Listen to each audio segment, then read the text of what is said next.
Hello and thanks for joining us. From a wickedly irreverent satire about the death of Stalin that's been banned in Russia to Christian Bale's attempt at reviving the Western, welcome to our weekly film show. All of you can kiss my Russian ass.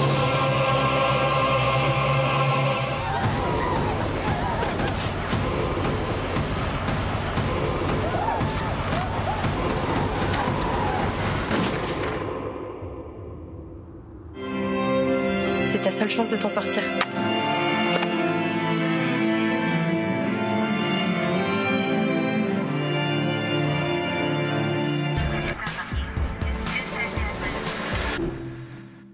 And we're joined in the studio by our film critic, Lisa Nesselson. Hello, Lisa. Howdy, comrade. Howdy. And that will make sense in a minute.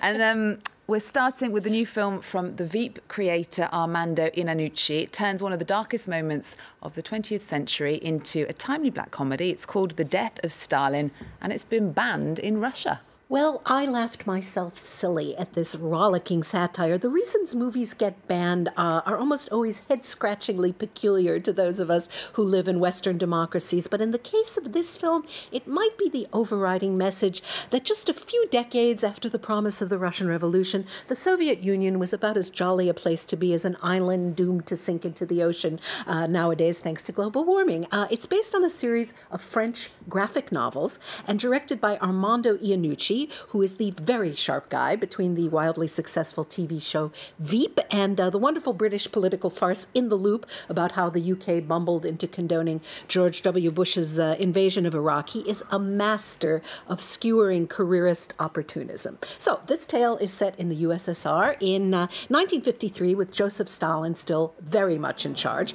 Treachery and fear are the order of the day. And I know that doesn't sound funny, but it's all so cynical and so sardonic that all you can do is laugh. This is a story of the ultimate in office politics with a cast of real-life characters with familiar names like Molotov and Khrushchev, played with infectious gusto by a fab cross-section of mostly American and British actors. And if you don't like their pell-mell mix of accents, I say take it up with the KGB.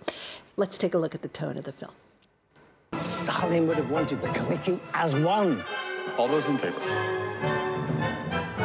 Carried.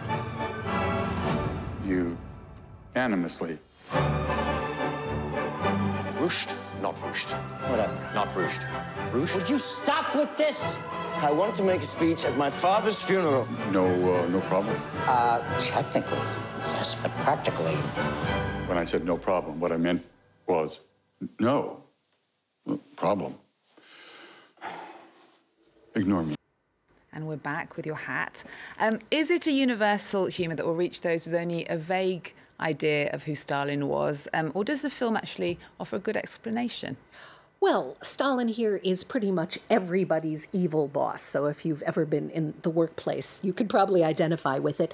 He has a stroke and lapses into a coma on the floor of his dacha, and while it's unclear whether he'll survive or not, members of his inner circle come rushing over. Khrushchev, played by Steve Buscemi, is in such a hurry to make sure the reins of power don't gallop off without him that he actually just throws the suit over his pajamas. Somebody suggests sending for a doctor, but then they all agree there are no doctors in or near Moscow because, gosh, they've all been shot or sent to the Gulag. Stalin himself had the physicians purged. Bummer.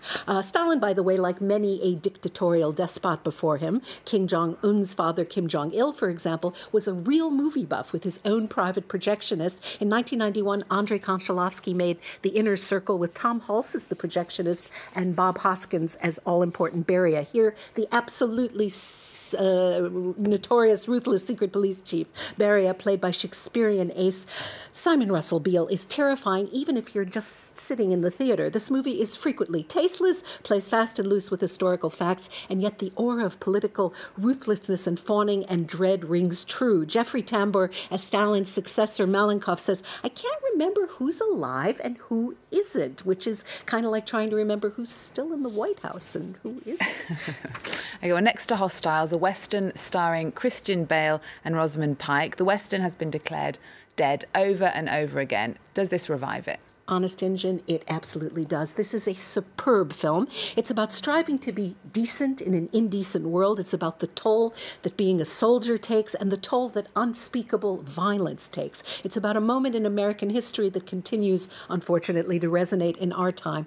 I am tempted to say that almost any movie with Christian Bale, here as Captain Joseph Blocker, is likely to be worth watching. Here he plays a career soldier who is given orders to escort an ailing, elderly Cheyenne Indian, played by majestic Native American actor Wes Studi, and his family to their ancestral lands in Montana. White men and women have ample reason to hate the Indians, and the Indians have ample reason to hate the white folks. There have been atrocities and indignities on every side. Can they just be friends and wait until Kumbaya is popularized in the 1920s so they can hold hands and sing together around a campfire? No, they cannot, because their completely understandable mutual animosity runs too deep. But each character has a deep sense of honor and duty and fair play. And so they are on a dangerous journey. The land is gorgeous, but ugly things happen, and slowly respect will emerge. Rosalie Quaid, played by Rosamund Pike, is a smart, brave frontier woman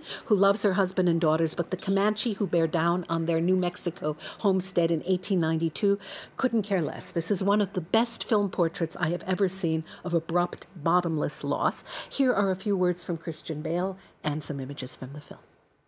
That's where the story really originates, is how do these two mortal enemies manage to be in each other's company? How does he learn to stop hatred?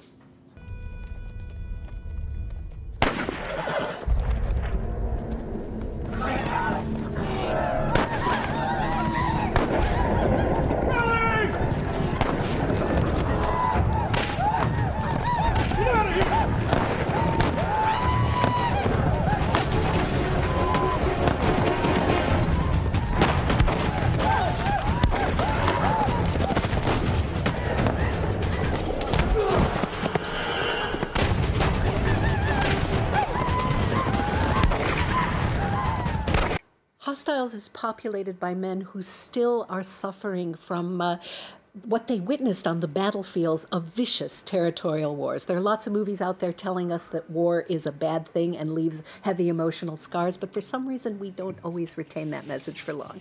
Okay, well, now to this week's French film. Cedric Kahn has a new film out which premiered in competition at the Berlin Film Festival. It's called The Prayer, but it's actually about drugs. Pretty much. 22-year-old Thomas just survived a heroin overdose and is dropped off at an isolated, bare-bones residential community in the mountains of France's Isère region to kick his habit cold turkey and come to terms with what he might want out of the rest of his life. The other men are all recovering addicts. At first, Thomas runs away, fed up with the strict routine, but he lets the alleged power of the title commodity, prayer, sort of infuse him. Something happens on a group hike that seems significant and sends Thomas on a trajectory that would have been unthinkable when he first arrived. Let's take a look. Le père François nous a dit que tu avais fait une overdose. T'inquiète pas, personne te juge ici. On a tous connu les mêmes choses. Il n'y aura rien pour t'aider. Pas de médicaments, pas d'alcool, pas de cigarettes. Pas de filles non plus. Elles vivent ailleurs, dans une autre maison. Toute ton énergie doit être consacrée à la prière et au travail. Tu ne seras jamais seul. Il y aura un garçon avec toi. On l'appelle l'ange gardien. Tu peux te confier à lui. There's been a lot of praise for Anthony Béjean, who stars in the film. Is he worth watching? Well, I'm definitely in the minority on this because he won the Best Actor prize at the Berlin Film Festival last month for this role, but I didn't really enjoy watching him. He's not bad, he's just not terribly compelling. I didn't care about him or what happened to him. Only the fact that his fellow recovering addicts cared deeply about him made the film watchable for me. The proceedings consist of lots of manual labor and time out for prayer and song and public exercises and thanks and humility. Thank you for making me angry so that I can work on that flaw in myself, that sort of thing. I did very much enjoy the brief but powerful cameo by Hannah Shugula as Sister Miriam, the nun who started this place decades prior, and the testimonials by other residents about how they came to be there and how hard life is are also very compelling. Okay, well, next to a film festival called Europe by Europe. It's on in Paris for a whole month, which is pretty long for a film festival. Are there enough interesting films to fill the space? In my experience, there absolutely are. This festival is devoted to showing movies made in the countries that belong to the Council of Europe. So you can stay home and try to recite from memory the 47 member countries of the Council of Europe, or you can go out to the movies. One of the things I most admire about this event is that it's now in its 13th year, and it proves that movies have an intrinsic value. They don't go bad, quite apart from the year they happen to have been made. If a movie was worth watching in 1923 or 1995 or 2003, it could be just as interesting today, even more so. And the spotlight is on uncontested masters of world cinema, also up-and-coming young directors. This year's guest of honor is French actor Jean-Pierre Léaud. How often do you get to see a documentary like The Woman and the Glacier, about a Lithuanian woman who has been studying global warming as expressed in one glacier in Central Asia, living alone in an abandoned Soviet research place for 30 years, or a 2009 documentary from Estonia, Disco and Atomic War. Apparently, the role that Elvis Presley played in American culture of the 1950s was filled by the TV series Dallas, of all things, in the Estonia of the 1970s. This film describes the propaganda war between the West and the USSR, which many people contend has simply morphed into meddling in elections here and there via cyber means, that sort of thing. Okay, well, Lisa, it's been a pleasure as always. We've come to the end of the show, and we're going to leave you with the documentary Disco and Atomic War, showing at the Europe by Europe Festival in Paris, which is on until the 1st of April. Remember our website. We're also on Twitter, Facebook and Instagram. There's more news coming up on France 24 after this. The following broadcast is in Estonia.